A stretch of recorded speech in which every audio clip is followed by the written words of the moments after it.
ele é professor do Instituto de Vida, e ele já esteve algumas vezes, acho que umas 2 vezes já fez esse seminário aqui pra gente, aí vai ser a 3ª vez.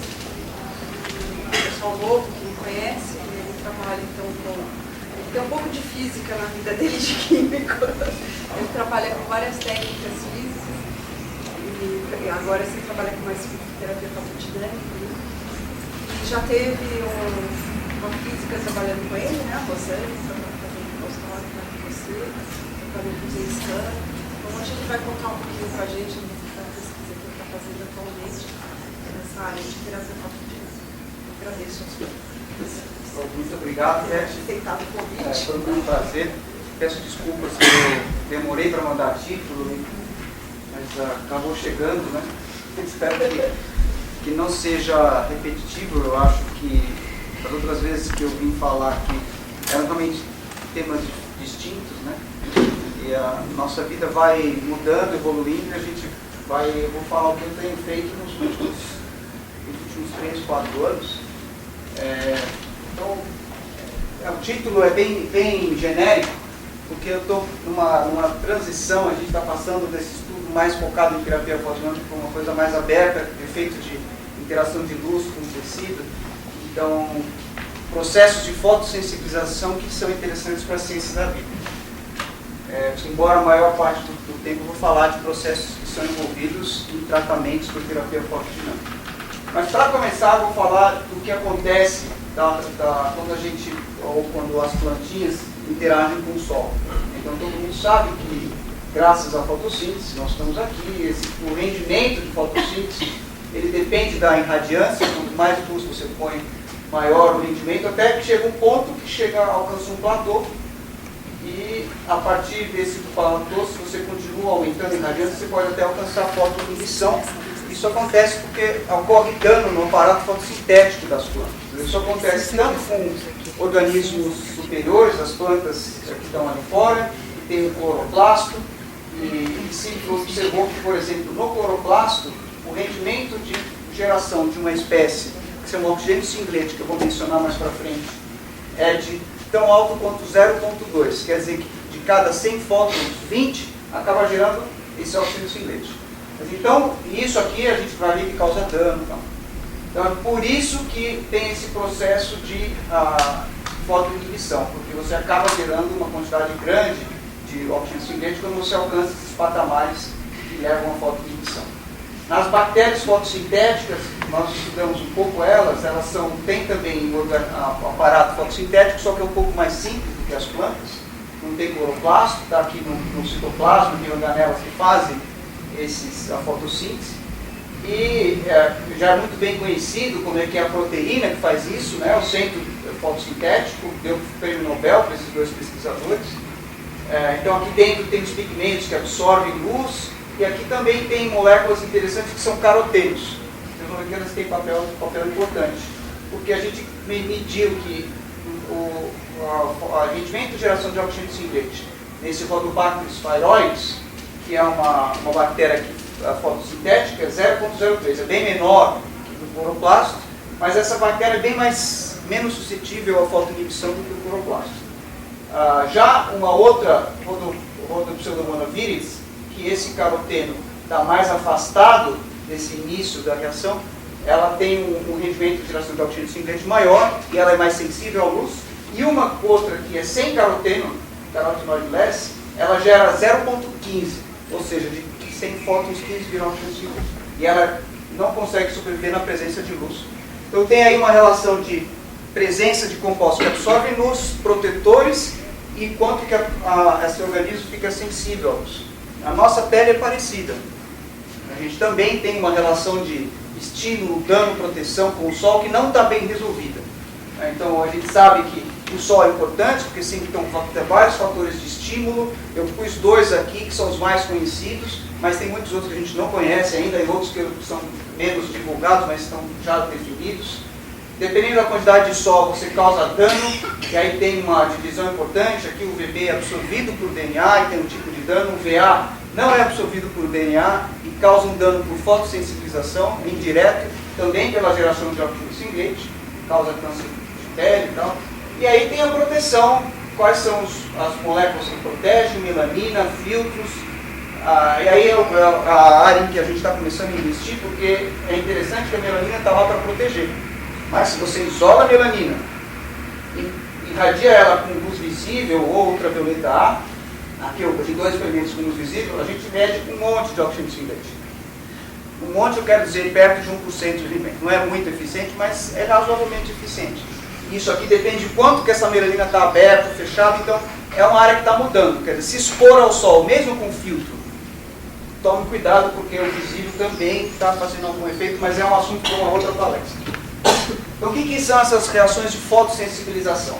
Uma molécula absorve luz, ela vai para o estado excitado, muitas vezes essa energia retorna para o estado fundamental com calor. Vocês são especialistas nisso, vocês usam os scans, vocês sabem muito bem que isso acontece. Algumas vezes essas voltam para o estado fundamental, ela não gera só calor, gera luz, pode ser fluorescência, mas algumas vezes acontece uma reação, e você transfere essa energia ou um elétron para uma outra molécula. Então isso aqui chama fotossensibilização. Essas reações podem ser de transferência de elétron, você gera radicais livres. Um estado excitado ele tem a tendência tanto a reduzir quanto a oxidar, porque ele tem esse elétron no estado excitado. Ou ocorre transferência de energia, que você forma esse oxigênio singlete. E o que é esse oxigênio singlete? Aqui tem o estado fundamental do oxigênio com esses 2 elétrons em orbitais esses desemparelhados. Esse oxigênio nosso não é reativo com duplas ligações, com moléculas orgânicas, porque essas duplas ligações que tem, elas têm o spin invertido elétrico. Então, esses 2 elétrons que estão assim na ligação dupla não conseguem entrar no oxigênio, então ele é inerte. Ele só consegue reagir com um elétron, 2 elétrons não. Já esse oxigênio singlete, ele tem um orbital vazio, e ele consegue se adicionar, incorporar a dupla ligação, então ele é muito reativo. Então, será que isso pode ser usado para tratar, destruir um tumor ou um outro tecido doente? Então, essa história também é uma história longa na humanidade. Eu estou colocando aqui os dados mais recentes, porque no Egito o pessoal só usava isso, mas que foi publicado em jornal, tudo, no começo do século passado. Esse pesquisador Rabi, ele usou uma molécula, um corante para matar o paramécio, uma suspensão de paramécio. Ele viu que se irradiava isso, os paramécios morriam. E esse médico ele se injetou uma suspensão que tinha um oligômero de porfirina, né? Tirou a hemoglobina, tirou o ferro, fez esse oligômero, se injetou e nada aconteceu. Agora, se ele foi para o sol, e aqui só um lado da mão, e aqui a cara, ele acaba tendo uma reação de fotossensibilização. Ele fez vários experimentos com ele mesmo. Ele punha a cara no sol, depois punha a mão. Aí ele provou que esse efeito depende da luz e do corante para acontecer.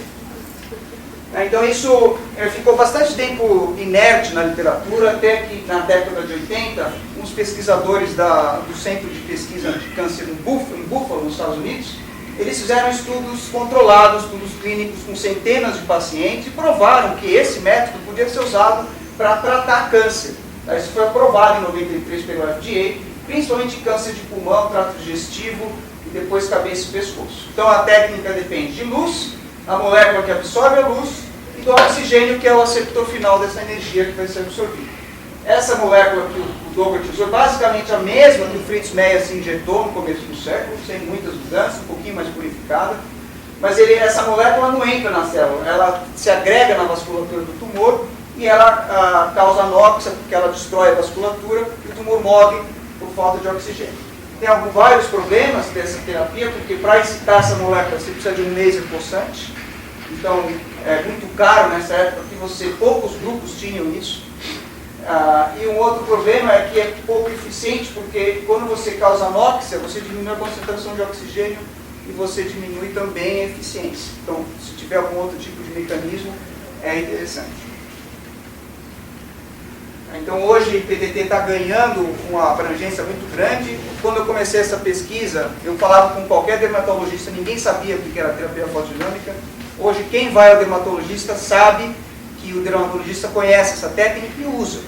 Então mudou bastante, porque as fontes de luz são muito mais disponíveis, muito mais baratas, os sensibilizadores são mais eficientes, tá? Embora eles ainda sejam muito caros.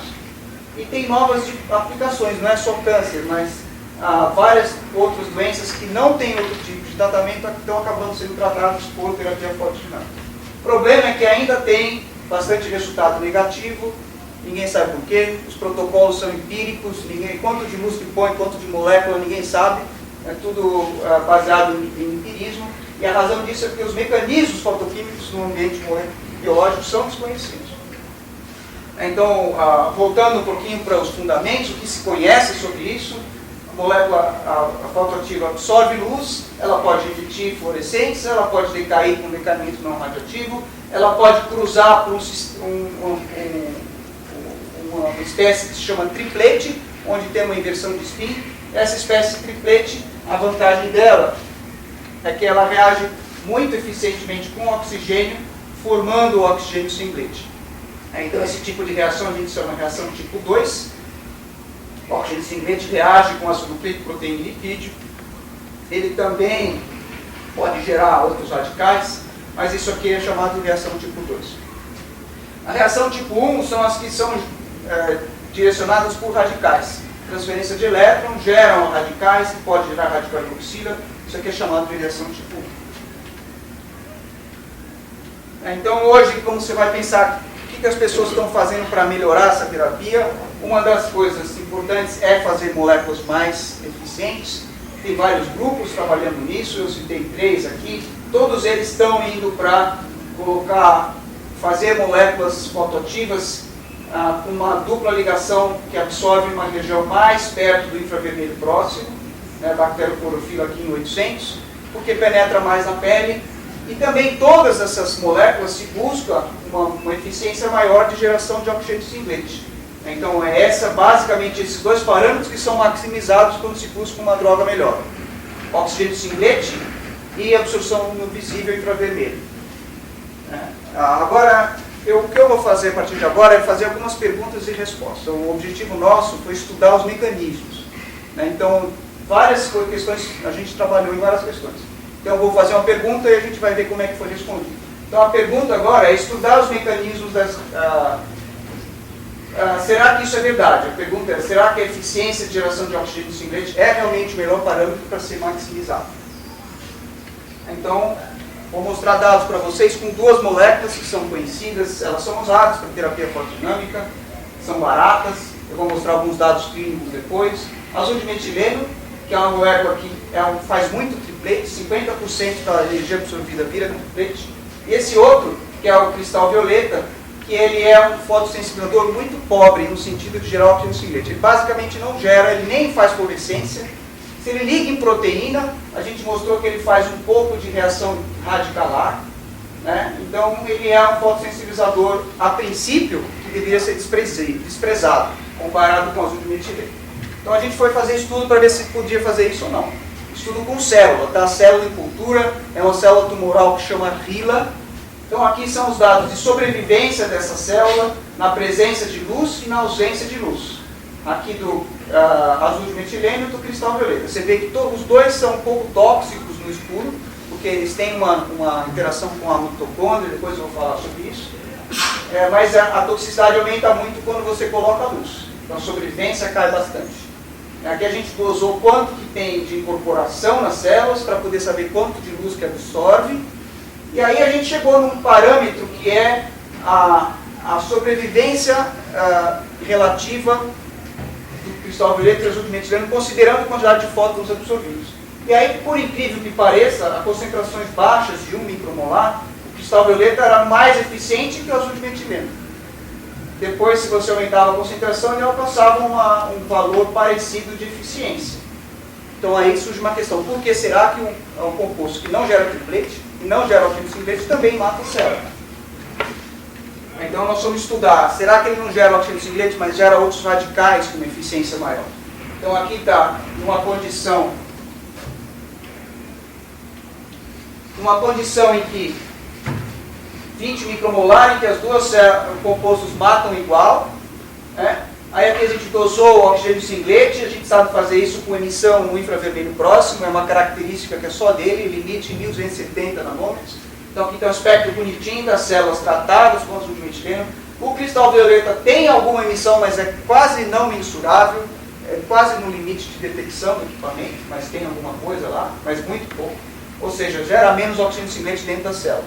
Será que gera menos outro tipo de radical também? A gente foi fazer uma reação com diclorofluoresceína. É um composto que, quando ele oxida, ele emite luz. Então, ele oxida com espécies reativas de oxigênio em geral. Tá? Peróxidos, radical de oxila, oxigênio cinzente, todos juntos. Então, aqui a gente vê que o azul de metileno também gera muito mais rosa em geral. O salvia continua gerando um pouquinho. Então, continua a questão, por que será que esse aqui, que é um sensibilizador que não faz nada do que deveria fazer, acaba matando ou melhor ou tão eficiente quanto o azul de metileno? Então, a gente foi buscar questões na citolocalização, onde que esses compostos se localizam dentro das células. Então, aqui é uma célula, essa célula HeLa, e a gente faz experimento de colocalização por fluorescência confocal. O que a gente faz? Trata a célula com esse composto e vê a emissão dele. Está aqui a emissão vermelha. Aqui tem a emissão de um marcador de mitocôndria, chama mitotracker, ou rodamina 1, 2, 3, os dois funcionam. Tá aqui. Aí a gente põe uma em cima da outra e vê, você vê que de vermelho ficou tudo meio amarelo. Ou seja, esse composto ele se localiza totalmente nas mitocôndrias dessas células. Depois eu vou falar um pouquinho do porquê disso. Não vai no lisossomo, esse aqui é o marcador do lisossomo, não vai lá. Esse aqui é o marcador de Golgi, não vai lá. Núcleo, ele fica longe do núcleo. Então ele só vai para a mitocôndria. O azul de metileno, quando a gente tenta fazer a localização em mitocôndria, a gente percebe que ele se localiza muito mal, ele se localiza tanto com o lisossomo, com mitocôndria. A gente não enxerga ele nessa concentração baixa, que é o normal para fazer isso.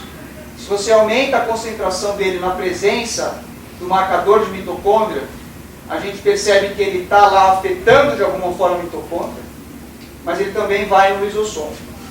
Né? Ou seja, ele tem uma distribuição não tão perfeita como o cristal violeta, e aí a gente tenta abrir a primeira questão, que é mesmo um composto que tem uma fotoquímica muito pequena, muito ineficiente, mas que ele vai só para a mitocôndria, ele pode ser tão eficiente ou mais eficiente do que um que gera espécie reativa de oxigênio no citoplasma inteiro.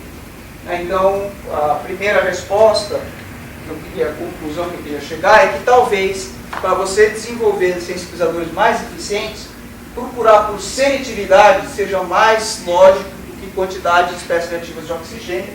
Então, essa é uma das primeiras conclusões. Vamos fazer uma outra, mudar um pouquinho de assunto, voltar para as mitocôndrias, por que elas são importantes.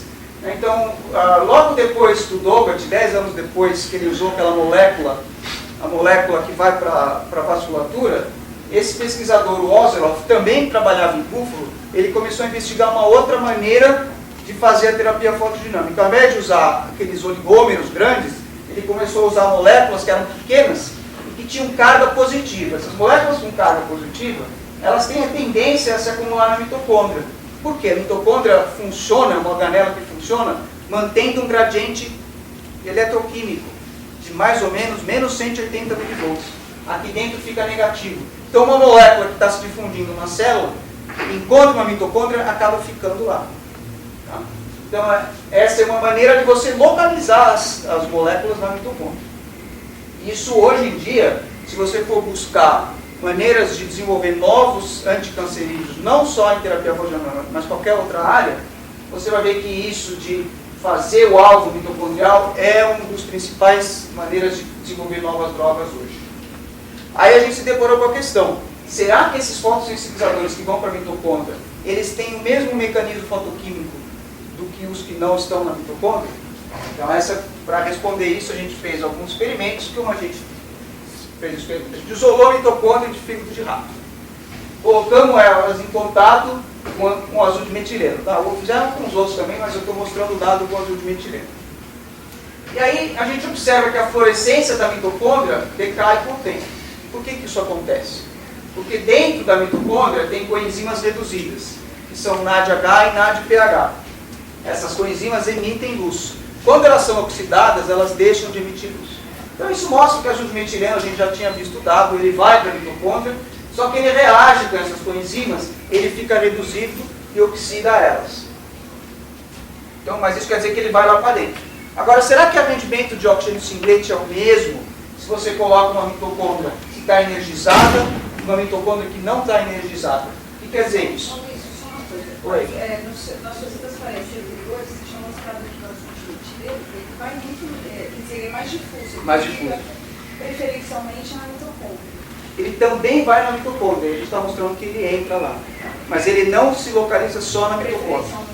Esses experimentos foram feitos isolando a mitocôndria. A gente só queria saber se ele reage fotoquimicamente da mesma forma dentro da mitocôndria e fora. Era uma pergunta bem mecanística agora. Então a gente sabe que ele entra porque ele oxida o NADH. E aqui a gente consegue manipular a mitocôndria para que ela tenha esse potencial eletroquímico ou não. Como que a gente faz isso? Esse potencial eletroquímico é mantido principalmente bombeando o próton para o espaço entre membrana. Então você tira o próton aqui de dentro e fica mais negativo dentro do que fora. Agora, se você puser alguma coisa que faz o próton voltar, você neutraliza esse potencial. Então você consegue controlar isso. Então a gente fez experimento na presença de uma mitocôndria que tinha esse potencial, o controle, e numa que o potencial foi dissociado, um composto que faz isso. E o que a gente observou que a quantidade de oxigênio singlete que gera na mitocôndria, quando está no controle, é muito menor do que quando o potencial está dissociado. E aí surge a questão, por que acontece isso? Por que muda o rendimento de oxigênio singlete? E a gente foi medir o espectro nessas duas condições e viu que a absorção, quando você tem a mitocôndria dissociada, é basicamente o espectro de absorção do azul de metileno monômero. Agora, quando você tem ela controle ativa, a gente já observa a presença de uma outra espécie aqui, principalmente porque é dímero que está sendo formado. Então, para estudar isso um pouco melhor, como é que muda essa fotoquímica em função de dímero e monômero, a gente usou alguns modelinhos de membrana, micelas reversas, vesículas. Com isso a gente consegue controlar muito bem quanto tem de dímero e de monômero. Por quê? Porque entra em equilíbrio. Se eu tenho uma quantidade de dímero, ponho bastante micela, esses dímeros se distribuem pelas micelas na interface delas, e aí não tem mais dímero, só tem monômero. Se eu agora ponho só um pouquinho de micela, eu concentro todos esses compostos na interface, e aí eu formo um monte de dímero. Então eu consigo controlar, saber quanto que é realmente a reação que é induzida por dímeros e quanto que é por monômeros. E aí, fazendo o experimento de flash fotólise, a gente coloca um pulso de laser e mede o que gera, a absorção do que é gerado. É uma absorção transiente, na escala de microsegundo. Então, quando a gente tem aqui uma quantidade grande de superfície para se distribuir, que só tem monômero, a gente observa o triplete do azul de metileno. Esse aqui é o espectro característico do triplete. Ele está decaindo com o tempo, porque ele reage com o oxigênio e forma oxigênio singlete. Quando a gente tem agora a condição em que tem muito dímero, porque tem pouca superfície, eles se agregam na superfície, a gente tem um espectro bem diferente. Alguns nanosegundos depois do pulso de laser, a gente tem o triplete com absorção em 400 km. Agora, logo depois, a gente não tem mais triplete, o tempo de vida é muito rápido, e a gente começa a ver agora espécies radicaladas, que absorvem em 520, e uma outra que absorve em 590. Tá, então, o que a gente observou? Que esse composto azul de metileno, se ele está numa mitocôndria não funcionante, ele faz esse ciclo aqui. Ele absorve luz, faz triplete e oxigênio singlete. Agora, se ele vai para uma superfície que tem muito dímero, como de uma mitocôndria ativa, ele vai fazer isso aqui. Ele vai para o estado excitado, esse estado excitado vai ter uma transferência de elétron, fazer radical. Para provar isso, a gente mediu o rendimento de oxigênio singlete em função dessa razão dímero-monômero. Então, quando aumenta dímero, o oxigênio singlete vai para zero. O que é esperado? Esse equilíbrio vem para cá. Quando tem muito monômero, ele faz isso aqui. Então, a resposta, né, a gente fez isso com várias moléculas. Não é só dímero que faz esse controle de estado excitado, usando a reação do estado fundamental. Pares iônicos fazem a mesma coisa. Complexo com biopolímeros fazem a mesma coisa. Quer dizer, você altera a fotoquímica usando uma complexação no estado fundamental. Então, a conclusão 2 é que os mecanismos fotoquímicos eles são modulados, sim, por interação dos fotossensibilizadores com o ambiente biológico. E nosso interesse principal é com as membranas, e eu vou mostrar alguns dados no final. final sobre isso. O problema dessa questão de comparar mecanismo tipo 1 e tipo 2 é importante, como eu falei no começo para vocês. Se você acaba destruindo a vasculatura e precisa de oxigênio, você não vai ter oxigênio. Então seria interessante ter um mecanismo tipo 1 funcionando, que é tipo radicalar. Só que essa questão que eu mostrei para vocês de interação com membranas é muito difícil de ser controlada. Você, mesmo numa cubetinha, você consegue saber quanto tem dímero e de monômero. Agora, no ambiente biológico não dá para saber, porque ele se distribui por vários biopolímeros, então não dá para controlar. Então a nossa tentativa aí, de alguns anos para cá, era, será que a gente podia usar nanopartículas para controlar essa fotoquímica? Se a gente sabe como é que faz dímero, como é que faz triplete e oxigênio singlete, como é que faz radical, se a gente consegue controlar isso em termos de nanopartícula. Então, tem vários resultados, eu vou mostrar o último, que a Daiane, que fez tese lá no laboratório, ela obteve, onde ela funcionalizou superfícies de sílica com várias concentrações distintas de fotossensibilizadores. Numa condição em que só tem fotossensibilizador solúvel, ela verificou, por exemplo, na presença de um redutor, pode ser o NADH, por exemplo, essa fotossensibilização é inibida. Então, o azul de metileno no ambiente biológico, ele é usado, mas ele não é muito eficiente, porque ele é reduzido. Então, a gente pode ver isso aqui nesse dado. Isso aqui é o azul de metileno na solução, ele cai na presença de NADH, e na nanopartícula ele fica constante. Já fizeram vários outros testes, mas o fato é que a nanopartícula protege o fotossensibilizador. E além disso, ela mostrou que dependendo de quanto que ela põe de dímero monômero, ela consegue fazer reação tipo 1 e tipo 2. Por exemplo, essa nanopartícula nano 1, ela tem a razão de dímero monômero 1.6. Isso quer dizer que tem muito dímero e pouco monômero. Então, o oxigênio singlete que ela gera é quase nada. Não gera oxigênio singlete, só gera radical. Já essa outra nanopartícula 3, ela só tem monômero. Tá? O rendimento, a razão de dímero monômero é próxima de zero. Aí ela gera oxigênio singlete com rendimento 0.4. Quer dizer, esses valores eles não mudam se puser no ambiente biológico. Então é possível sim controlar isso usando nanopartículas. Né? A gente tem brincado um pouco aí com nanopartículas, como a gente pode usar essas estruturas para produzir uma eficiência maior de oxigênio singlete, nesse caso aqui, para diminuir a agregação, nesse outro artigo, eu não vou mencionar muitos detalhes. Um outro assunto interessante é como que essas nanopartículas interagem com as células. Um outro dado interessante que a Daiane obteve é, se ela pega uma nanopartícula de sol gel, feita de sílica sol gel, e coloca em contato com essas células lila, a gente observa a nanopartícula só em alguns vacúolos. Se ela recobre com vesícula, a gente observa aí ela totalmente distribuída no citossol. Então, o que a gente achava que ia facilitar, que era a entrada na célula, realmente facilita, que é colocar as vesículas recobrindo a nanopartícula.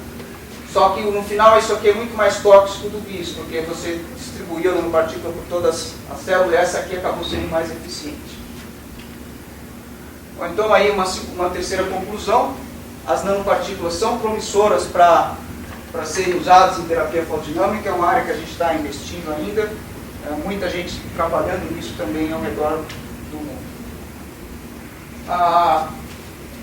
Uma outra questão que a gente se deparou é o que, além da eficiência de oxigênio singlete, influencia nesse processo. Então a gente queria sintetizar moléculas que gerassem a mesma quantidade de oxigênio singlete, mas colocar aqui alguns outros substituintes, de tal forma que a gente conseguisse saber quais outros parâmetros que afetam essa reatividade. Esse aqui é um exemplo, que sintetizou várias moléculas que têm quantidades distintas de substituintes. R aqui é o 3-metilpiridínium ou 4-metilpiridínium. Então seria que uma molécula que tem uma carga positiva, duas cargas positivas, 3 cargas e 4 cargas. Essas que tem duas, uma está em posição cis e outra está em posição trans.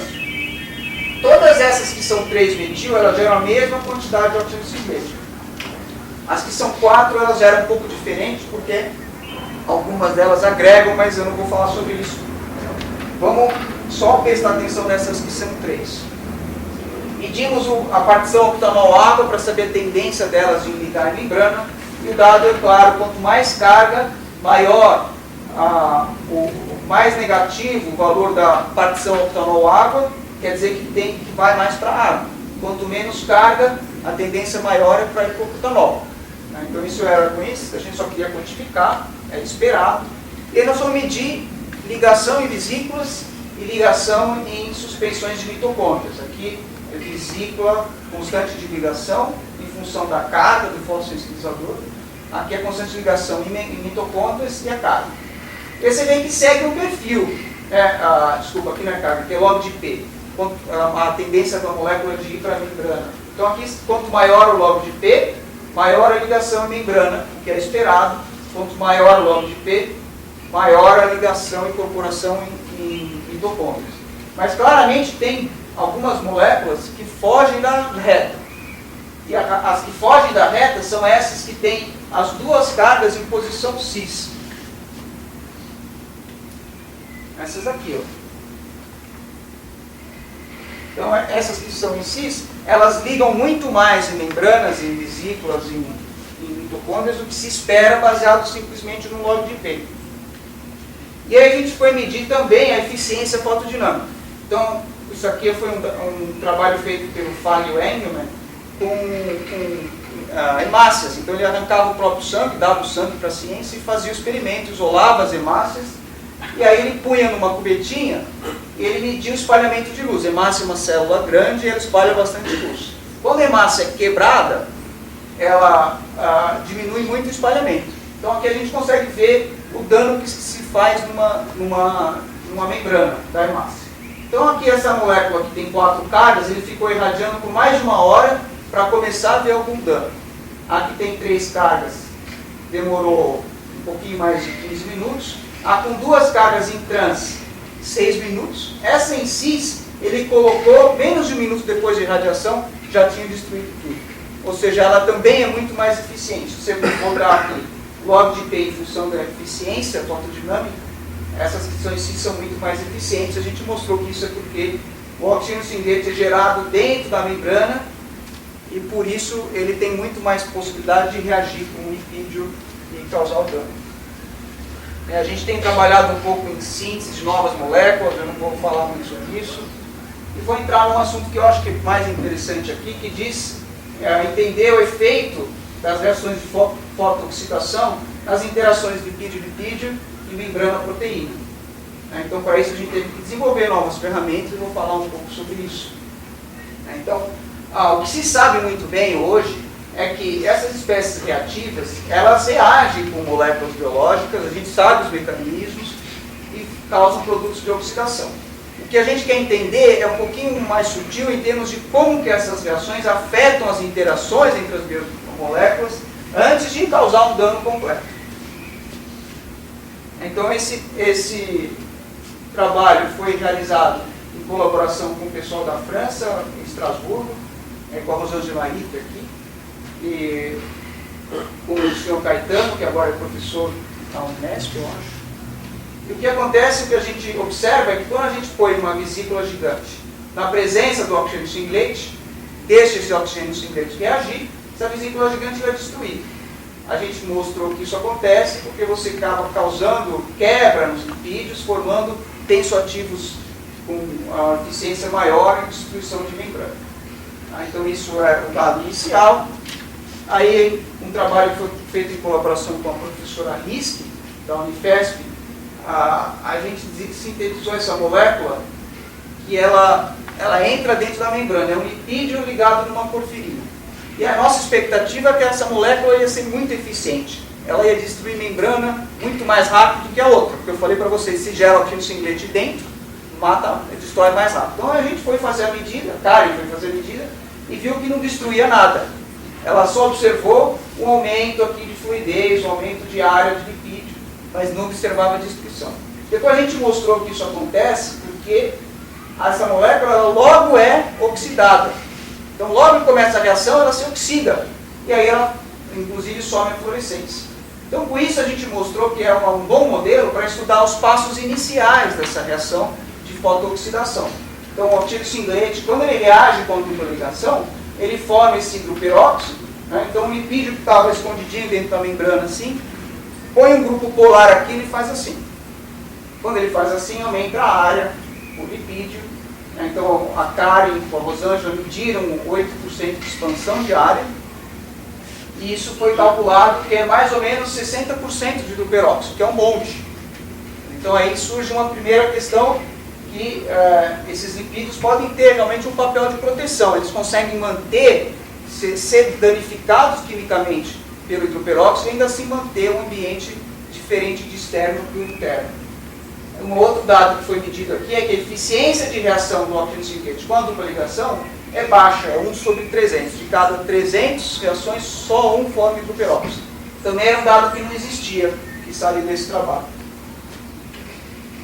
Então, um outro dado que a gente está trabalhando agora é a questão de formação de domínios. Como que essas reações de fotooxidação, elas podem ser usadas para gerar ou suprimir domínios, né? Os domínios hoje, quem estuda a membrana sabe que é uma parte importante desse estudo, porque hoje em dia os lipídios eles estão envolvidos na sinalização. Quando você tem, por exemplo, um lipídio interagindo com um colesterol, outros lipídios, uma proteína aqui, tem um ligante, isso aqui favorece, por exemplo, a formação de um RAFT. E a partir daí que tem uma sinalização biológica. Se você tira o colesterol dessa membrana, ele não forma o RAFT e não faz sinalização. Então essa organização da membrana, hoje é o tópico principal, na minha opinião, de estudo de quem trabalha com membranas. E a gente queria saber como que as reações de oxidação afetam isso. Então, preparamos aí uns sistemas de vesículas gigantes que têm uma proporção conhecida de colesterol, palmitoil, fosfatidilcolina e de palmitoil, fosfatidilcolina. Então, esses pontos foram preparados numa condição em que as membranas estão aqui numa fase ordenada. Só que elas estão bem próximas de uma transição de fase onde tem tanto a ordenada quanto a desordenada. Então, a preparada nessa posição a gente já vê duas fases. As que são aqui preparadas só vê uma fase. Essas que a gente só vê uma fase, se a gente faz a reação de oxidação, a gente começa a ver duas fases. Então, claramente, a gente começa a observar domínios. E se você espera um pouco, a gente observa sempre segregação completa de domínios. Ou seja, claramente a oxidação está permitindo que aconteça essa organização dos lipídios. Peraí, você está mudando a composição da membrana. Cada bolinha dessa é uma membrana diferente. Então, elas foram preparadas com uma composição conhecida de colesterol, POPC e TPPC. E a gente conhece esse diagrama. Tá. E elas estão sempre na fase gel. Ou não, você tem uma coexistência, fase gel e fase fluido na membrana. Não, nessa aqui é sempre ordenado. Nessa aqui tem coexistência. Nessa região, não, toda essa aqui, ó. Tá. Coexistência. Tá? Então, a questão é, nessa fase você tem líquido ordenada, só que é uma fase só. E aqui você tem coexistência de ordenado e desordenado. Então a gente está vendo que se você pega essa vesícula que está preparada aqui e oxida, você vem parar aqui. E isso a gente está mostrando. Mas oxida você está mudando o lipídio. E a gente está oxidando o lipídio. Isso é para evitar o que possivelmente acontece numa célula submetida a esse processo.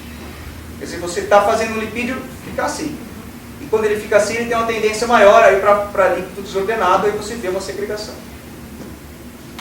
Então, a gente não publicou esse resultado ainda, estamos trabalhando nos dados, mas a conclusão que a gente chega até agora é que as membranas respondem ao estresse oxidativo, primeiro aumentando a área por lipídio e também permitindo uma reorganização desses domínios. A gente pretende demonstrar, isso é um objetivo nosso agora, como que isso pode se envolver em reações de sinalização. Mas quando se oxida a molécula, ela não muda, é outra molécula. Outra molécula. E como é que você bota no mesmo diagrama? Essa é uma boa pergunta. Provavelmente o referi vai encher o nosso saco. Mas o fato é que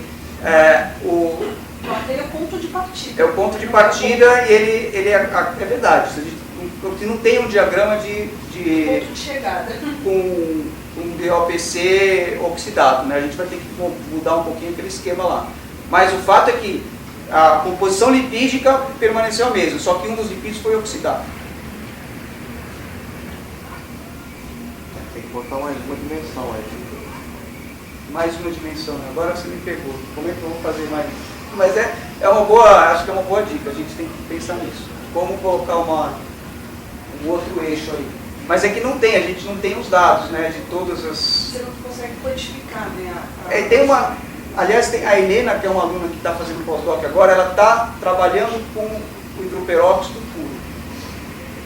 Partindo, não fazendo oxidação, mas ela já parte de uma proporção conhecida do lipídio oxidado.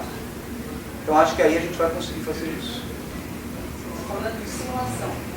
Não, experimento. Ela põe um pouquinho do lipídio oxidado, um pouquinho do DPPC, um pouquinho do DOPC não oxidado. Tá, aí você pode, a partir do resultado que você pode deduzir a composição comparando com o sistema controle que você preparou.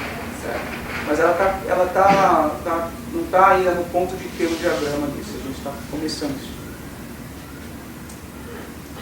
O último assunto que eu queria falar com vocês é a questão de a morte celular, como que as células morrem.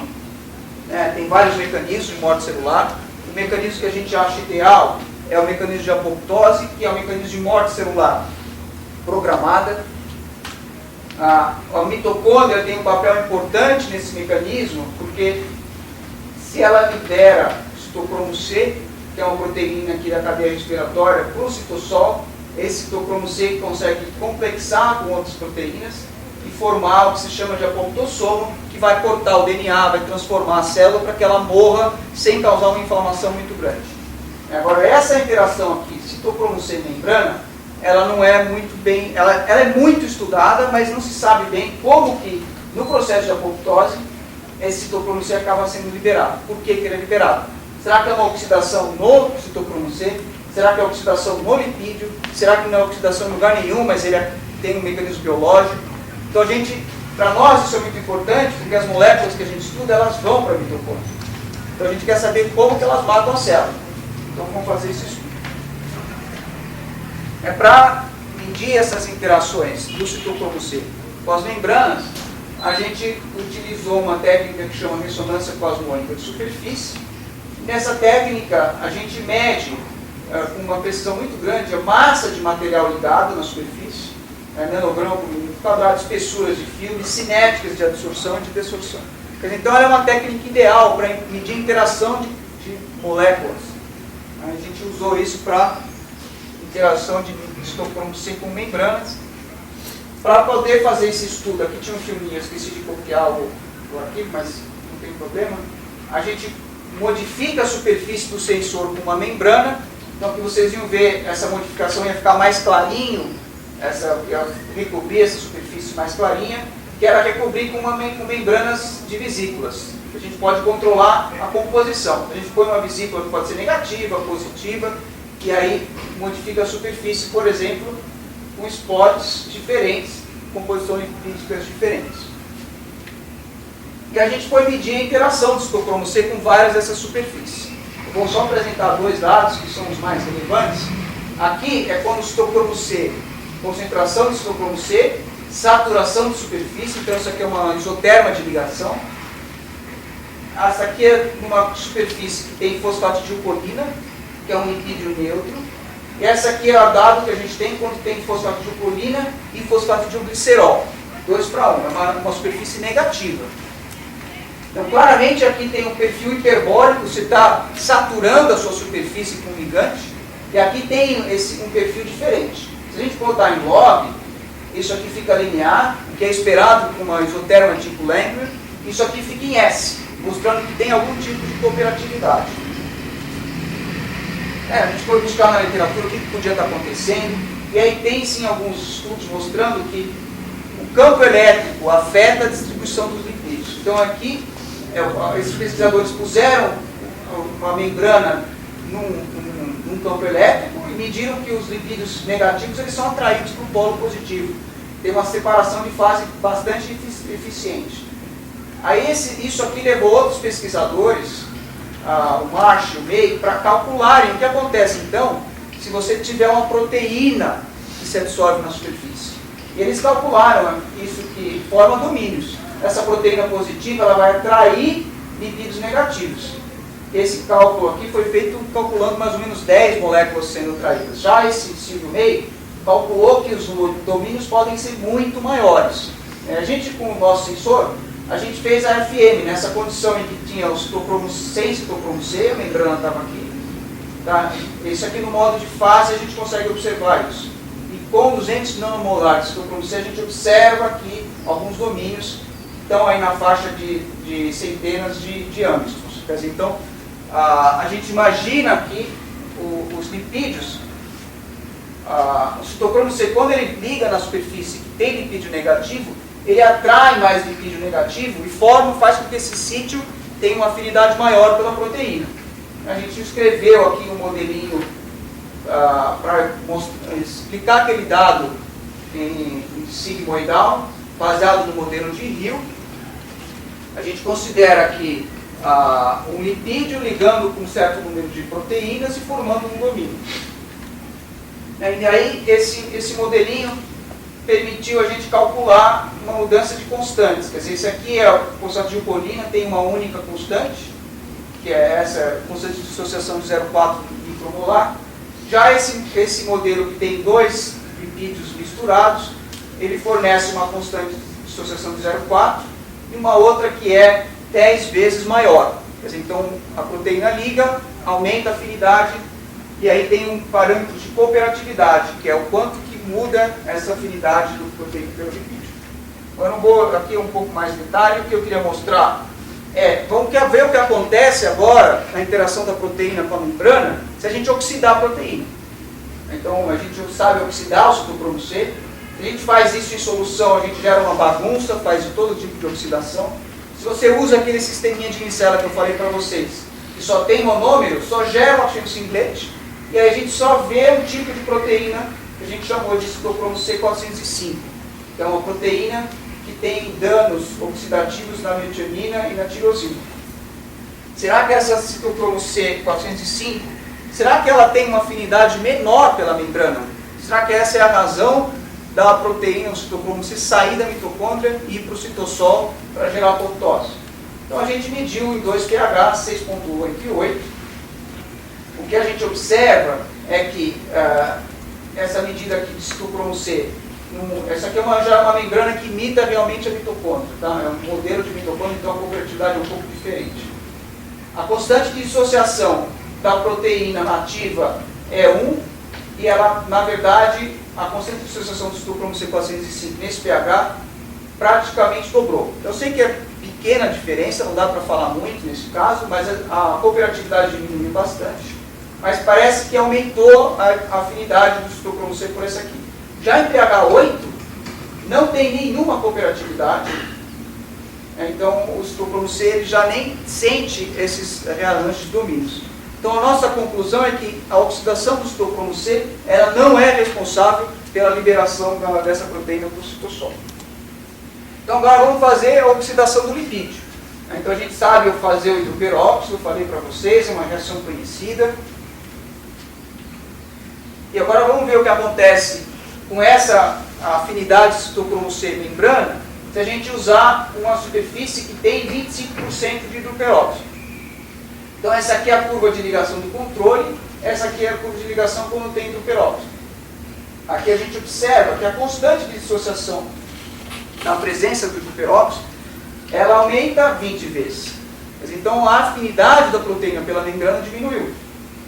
A gente está continuando esses estudos, porque a nossa aposta é que isso pode explicar o mecanismo principal de liberação do citocromo C da membrana. Então a conclusão aqui é que a fotooxidação da proteína aumenta a afinidade e diminui a cooperatividade. Já a formação do hidroperóxido parece diminuir a afinidade pela membrana e pode ser um passo importante na apoptose. Então agora, falando um pouquinho do que acontece aqui no nosso grupo em termos de tratamento, né? Eu não sou médico, mas eu tenho parceiros que trabalham em alguns hospitais que tratam pacientes. Então eu vou apresentar os dados que eles obtiveram um pouco com a nossa ajuda nas questões de formulações. E a questão principal é PDT de baixo custo. Por quê? Os protocolos usuais de PDT ainda são muito caros. Então se você for uma pessoa abonada, tiver um tumor de pele e quiser se tratar com PDT, você pode ir no Sírio-Libanês, você vai ser muito bem tratado com um fotossensibilizante de última geração, que chama Foscan, que custa 4.000 euros a dose do remédio. Então, você vai gastar por volta de 7, 8 mil euros para fazer o tratamento. Porque tem o médico, tem o laser, tem tudo, custa uns 20 mil reais. Agora, será que dá para fazer com um custo menor? Isso aqui para o Brasil não serve, não tem o menor sentido. Então, a ideia é usar compostos que naturalmente absorvem numa região importante, geram bastante nitrete. Então aqui tem alguns, a gente escolhe principalmente os ferrotiazínicos, azul de metilenil, os seus derivados, e extrato de pele, que é uma planta, erva de São João, que tem um fotossensibilizador bastante potente, que chama hipericina. Ele também funciona muito bem. Então são os dados que basicamente o Dr. Tardigo, que tratou esses pacientes, e a gente tem publicado esses resultados. Então aqui é um tumor de melanoma, uma paciente que ia a óbito, com 90 anos, não podia fazer cirurgia. Então ele tratou e de 6 lesões dessas, 5 ficaram assim, uma ficou metade do tamanho do que era. Sarcoma de Kaposi, esse aqui é um resultado, ele tem vários, esse paciente já perdeu o pé, ele tratou e está normal, está vivendo, já tinha submetido a várias quimioterapias. Osteomielite, isso aqui é importante em pé diabético acaba tendo úlcera, pode ter infecção óssea, a pessoa tem que cortar o dedo, depois tem que cortar o pé. Ele tratou, esse aqui ia perder o dedo também, ele tratou, e olha como é que estava o osso sendo infectado por bactéria e ficou depois do tratamento. E tem vários outros exemplos. Então a conclusão é que PDT pode sim ser útil em saúde pública no Brasil. Para terminar, eu queria falar um pouquinho do nosso grupo, os nossos objetivos, né? Então, a gente tem trabalhado nessa pesquisa que eu mostrei para vocês nos últimos 12 anos, entender os mecanismos envolvidos em terapia fotodinâmica, quantificar a resposta biológica, é o nosso objetivo hoje. Né? Nos últimos 2 anos a gente tem se aplicado muito desses conceitos para entender o dano devido ao UVA. Então, isso é o que já é mais para a questão de prevenção, e aprender que as pessoas consigam tomar sol de maneira mais saudável. E a gente está começando a pensar em investir um pouco na questão de fotossíntese, embora ainda é um sonho, não é uma realidade, só alguns trabalhinhos que a gente fez aí. Agradecimentos, em especial para a professora Ite, que a grande maioria desses projetos a gente faz em colaboração. Os pretinhos são colaboradores de outras universidades, professores. Os azuizinhos são ex-alunos meus que estão em outros lugares agora. Os verdinhos estão no laboratório atualmente. O trabalho com as vesículas gigantes, a Karen Risk da Unifesp, o grupo do Carlos Marques, lá de Estrasburgo. Eu acho que é isso. E também no SPL, o pessoal de Grenoble, no começo dos estudos ajudou a gente, e agora a gente tem o equipamento para fazer independente. Então, agradecer a audiência de vocês, e se eu puder responder alguma questão, eu ficarei feliz.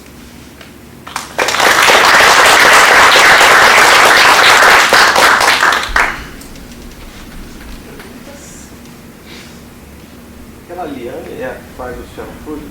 É isso? A Liane, ela é uma colega minha vizinha lá, ela trabalha com síntese de nanopartículas, aqueles trabalhos que eu mostrei mais sofisticados, de inclusão do sensibilizador em sistemas core shell, tudo ela que sintetizou. São biocompatíveis. Agora, é melhor você conversar com ela mesmo, porque eu não sei, o nosso objetivo não era esse. Ela faz coisas que ela liga o polímero para ficar biocompatível, mas o nosso objetivo era só entender a fotoquímica e tal, mas ela tem trabalhos em que ela funcionaliza com PEG e outras coisas. Mas no teu caso você não precisa também, se você for usar? Mas a gente nunca usou isso em paciente. A pesquisa com as nanopartículas foi para entender se a gente conseguia controlar o mecanismo fotoquímico. Agora a gente está começando a querer entender como que elas lidam com células, como elas interagem com as células. Então nós estamos trabalhando um pouco mais na questão de funcionalizar ou com membranas ou com outros polímeros para que elas possam lidar melhor com as células. Essa experiência que você mostrou com ressonância plasmônica que você fez aqui no Então, uma parte deles foi feito, o início que a gente fez, a caracterização da isoterma e tal, eu fiz na França. Eu tinha um convênio Coffee Cube, não, em Grenoble. E aí eu passei 3 meses lá, e a gente, com a ajuda do Emmanuel Suramit, que era um doutorando de lá, que veio ficar um tempo aqui também, a gente caracterizou bem isso. Toda a parte de interações com lipídios oxidados ou com outros modelos de membrana, a gente está fazendo aqui. E isso faz parte da central analítica? O SPR não, mas eu deixo qualquer um usar. Ah, é seu? Não é meu não, mas sou responsável, né? Mas ele fica no meu laboratório, mas é aberto para quem quiser usar. E o FM? O FM é do Toma. Esse dado foi feito em colaboração com um técnico dele lá. Porque você fez, você está olhando o citocromo absorvido na superfície da membrana com a ponta. A gente só consegue ver no módulo de fase, o módulo de superfície que a gente não dá para não enxergar nada.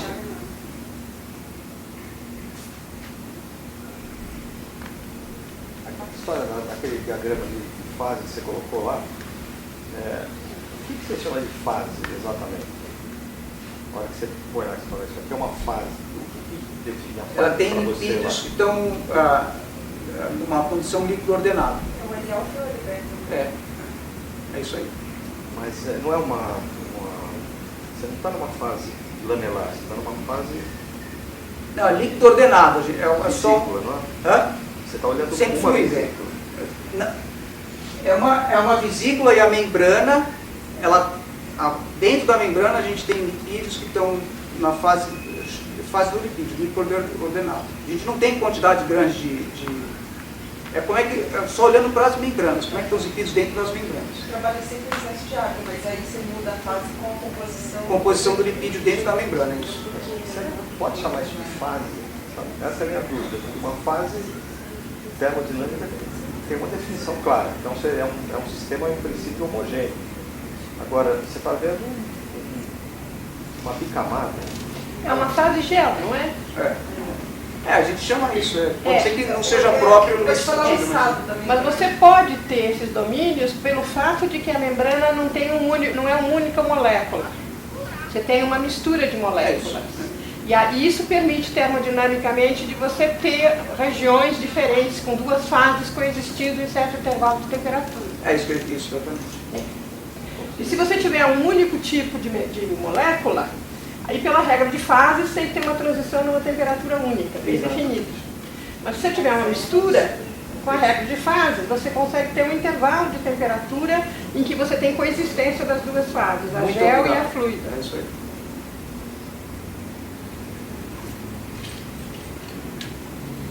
As perguntas? Então, Maurício, muito obrigada pela sua